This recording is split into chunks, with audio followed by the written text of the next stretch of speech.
3, 2, 1. Here we go!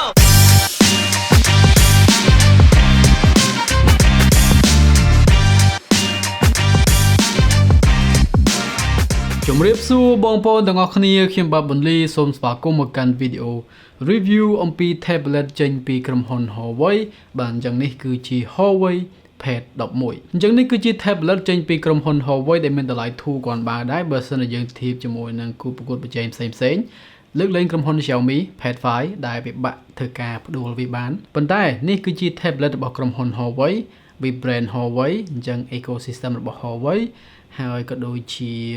លក្ខណៈសម្បត្តិវាហ្នឹងក៏មិនធម្មតាដែរបាទអញ្ចឹងឥឡូវនេះខ្ញុំសូមធ្វើការ review ឬក៏បង្ហាញខ្លះៗពាក់ព័ន្ធនឹង tablet មួយនេះតែយើងគួរពិចារណាទៅលើវាដែរទេតើចំណុចខ្លាំងវានៅកន្លែងណាចំណុចខ្សោយវានៅកន្លែងណាបាទអញ្ចឹងចាំតាមដានជាមួយខ្ញុំទាំងអស់គ្នាមិត្តយើងទាំងអស់គ្នាបាទអញ្ចឹងនេះគឺជាប្រភេទ device ជាលក្ខណៈ tablet បាទអញ្ចឹង tablet មួយនេះគេនិយាយត្រូវទៅលើឧបករណ៍អេឡិចត្រូនិកមួយចំនួនដែលមានអេក្រង់ធំៗបាទអញ្ចឹងដូចជានេះជាដើមនេះគេហៅថា tablet ហើយបាទអញ្ចឹងនៅខាង Apple គេហៅថា iPad ប៉ុន្តែ iPad ហ្នឹងក៏នៅក្នុង category tablet ហ្នឹងដែរបាទអញ្ចឹងវាជាពួកអេក្រង់ធំអញ្ចឹងវាខុសពីទូរស័ព្ទបងប្អូនមួយចំនួនអាសាសួរខ្ញុំតើ iPad ធៀបជាមួយនឹងនេះមួយណាល្អជាងគួរទិញមួយណាអញ្ចឹងទៅបាទអញ្ចឹងវាជាប្រភេទ tablet វាមិនអាចធ្វើការប្រើ call ដូចទូរស័ព្ទយើងដែលមានលក្ខណៈគេហៅថា convenient ណាបាទអញ្ចឹងវាអត់សូវអញ្ចឹងទេវាមានលក្ខណៈធំបន្តិចយើងត្រូវតែដាក់វាតាមកាតាបយើងត្រូវតែដាក់វាក្នុងកាបូបអញ្ចឹងទៅណាមិនកាបូបលុយទេគឺកាបូបយើងធំទៅរៀនទៅអីអញ្ចឹងទៅបាទអញ្ចឹងសរុបទៅវាជារបស់អេក្រង់ធំគេប្រើវាសម្រាប់ធ្វើការមើលវីដេអូការងារអញ្ចឹងទៅវាអាចជារបស់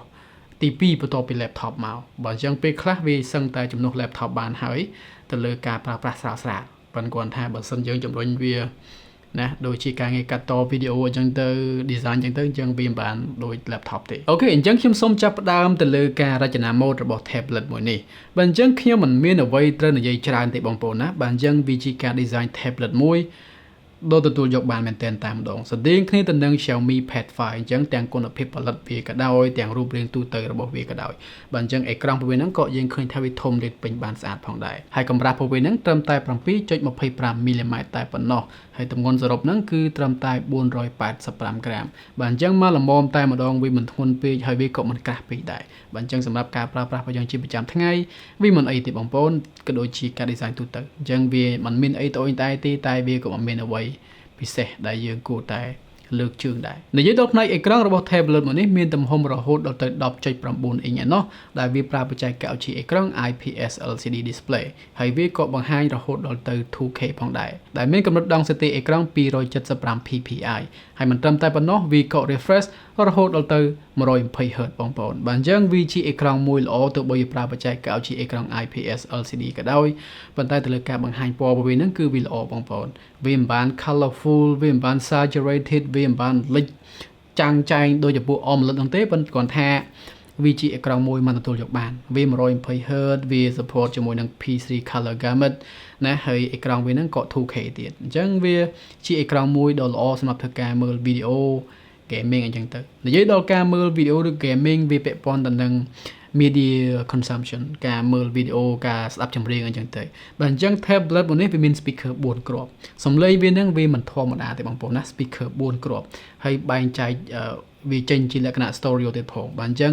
សំឡេងឮពីរោះល្អហើយបុកបាសបានល្អហើយលាន់ខ្លាំងមែនទែនបាទអញ្ចឹងចំណុចខ្លាំងវាគឺ speaker អេក្រង់ក៏ដូចជាតម្លៃវាជាដើមបាទអញ្ចឹងតម្លៃវានឹងខ្ញុំចង់និយាយថាចេះនេះគឺជារបស់មួយទឹកដែលខ្ញុំទិញនៅប្រទេសថៃដើម្បីធ្វើការប្រើប្រាស់អញ្ចឹងណាបាទអញ្ចឹងមួយទឹកហ្នឹងខ្ញុំទិញដូចជាល្បាក់ពិបាកអញ្ចឹងតិចដោយសារខ្ញុំទិញជាលុយថៃអញ្ចឹងខ្ញុំថាដូចជាល្បាក់ $400-500 ហ្នឹងទៅចុះបាទអញ្ចឹងវារៀងថ្លៃជាង Pad 5 ខ្លាំងដែរប៉ុន្តែគាត់ថាវាមកជាមួយនឹង full accessory មកតែម្ដងបាទអញ្ចឹងវាមកជាមួយនឹង M Pen បាទយើងអាចប្រើឧបករណ៍យើងប៊ិចមួយនេះសម្រាប់ធ្វើការគូសលើអេក្រង់អញ្ចឹងអ្នកគូរូបឯល្អហើយមិនត្រឹមតែប៉ុណ្ណោះវាមកជាមួយនឹង keyboard ទៀតផងបាទនេះគឺជា keyboard របស់វាបងប្អូនប្រើវាបានណាបាទអញ្ចឹងមកអេមបាទអញ្ចឹងវាថ្លៃជាង Pad 5 បន្តិចប៉ុន្តែគាត់ថាវា complete set ណាវាមកជាមួយនឹង keyboard case មួយទៀតឆ្នាំងសាក មកក៏ play របស់វាតែម្ដងឥឡូវយើងនិយាយទៅដល់ផ្នែក performance របស់វាបាទអញ្ចឹង tablet មួយនេះវាមិនចាញ់ pad file ប្រហែលទេខ្ញុំមិនមែនជាវីដេអូប្រៀបធៀបមួយ pad file ណាប៉ុន្តែគ្រាន់តែផ្នែក performance របស់វាហ្នឹងគឺ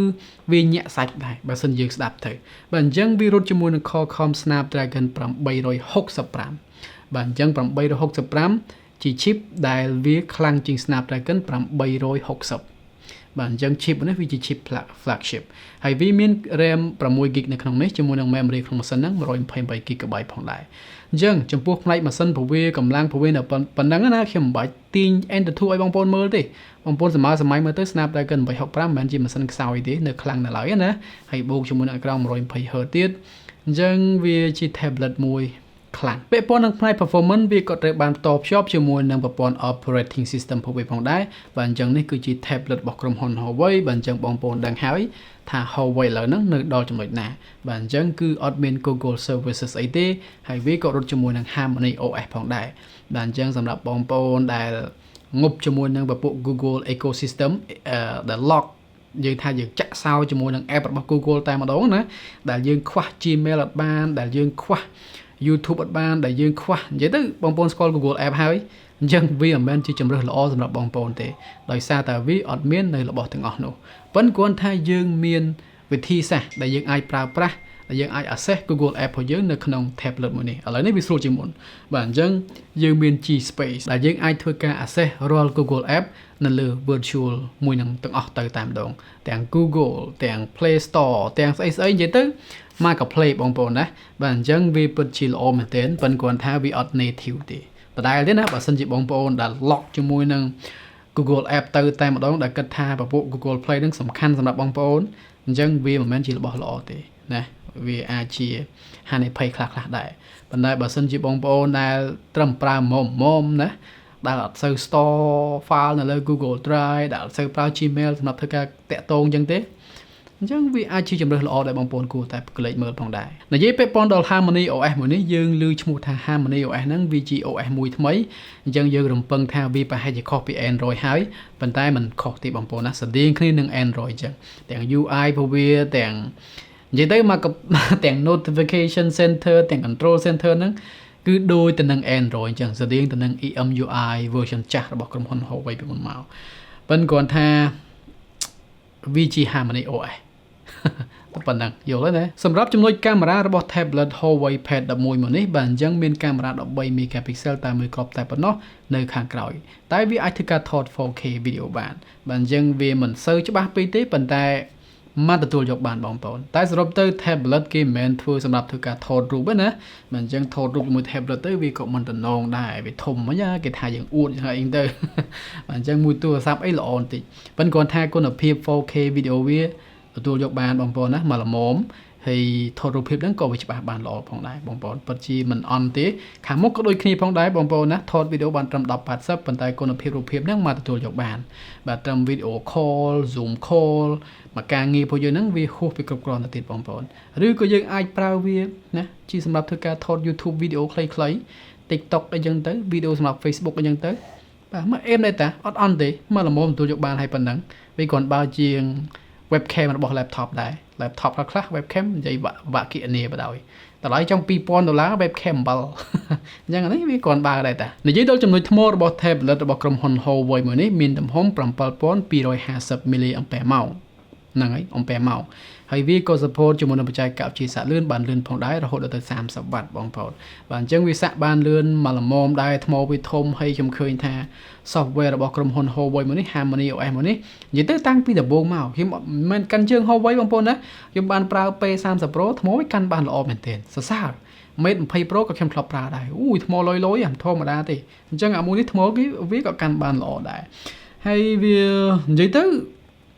ពិបាកត្អូញត្អែដែរបងប្អូនណាវាយ៉ាប់តែរឿង Google នឹងទេហើយបើសិនយើងនិយាយចំពោះ package ដែលមកជាមួយវាហ្នឹងគឺវា full set មកតែម្ដងបាទនេះបងប្អូនណាមានអីណា keyboard វាមាន M pen វាមានអញ្ចឹង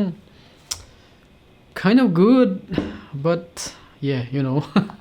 បាទអញ្ចឹងនេះគឺជាអ្វីដែលខ្ញុំចង់ចែកចម្លែកនៅក្នុងវីដេអូនេះបាទអញ្ចឹងវាជា tablet ដ៏ល្អមួយចេញពីក្រុមហ៊ុន HUAWEI តម្លៃវាល្អដែរបាទអញ្ចឹងវាទោះថាអត់មាន Google តែប៉ុណ្ណោះ ណាបើសិនជាបងប្អូនដូចខ្ញុំត្រូវការពឹងពាក់លើ Google Service ច្រើនអញ្ចឹងវាជារបស់យើងពិបាកធ្វើការ recommend តែបើសិនជាបងប្អូនដែលមិនសូវប្រើប្រាស់ណាមិនមែនជា YouTuber មិនមែនជា content creator ទេត្រឹមតែអ្នកប្រើប្រាស់មុំធម្មតាបងប្អូនអាចប្រើ G space បានមកស្រួលអត់បញ្ហាណាបាទអញ្ចឹងវាមិនអីទេហើយ app មួយចំនួននៅលើ app gallery ហ្នឹងក៏ច្រើនផងដែរមិត្តយើងទាំងអស់គ្នាវាអត់សូវខ្វះអីបានទេហើយ game ហ្នឹងមកក៏ play Facebook YouTube Facebook TikTok នេះណាសិតតែរបស់ល្បីបងប្អូនប្រើដែរ Instagram ហ្នឹងវា access ទៅបានមកក៏ play អត់បញ្ហាទេអត់មានដូច Google App ទេមុននឹងខ្ញុំចាក់ចេញទៅខ្ញុំចង់ប្រាប់បងប្អូនថាខ្ញុំមានរបស់ giveaway ជូនមិត្តយើងទាំងអស់គ្នាបាទអញ្ចឹងនេះគឺជាកាដូដ៏ពិសេសចេញពី Mr. Bonley ទៅតែម្ដងខ្ញុំនឹងរៀបចំកម្មវិធី giveaway មួយក្នុងដំណើររបស់ខ្ញុំឆ្ពោះទៅកាន់ 200k subscribe បាទអញ្ចឹងបងប្អូនយើងដែលចង់ឈ្នះ Poco F3 RAM 8 256មួយនេះកុំភ្លេចតាមដានជាមួយខ្ញុំកុំភ្លេចចូលរួម support គ្នាយើងផងណាជួយ subscribe ជួយ comment ជួយ share ជួយ like អញ្ចឹងទៅបាទអញ្ចឹងនេះគឺជាកាដូដែលខ្ញុំនឹងបំរុងជូនបងប្អូនទាំងអស់គ្នាបើសិនជាខ្ញុំទទួលបាន 200k subscribe see you there bye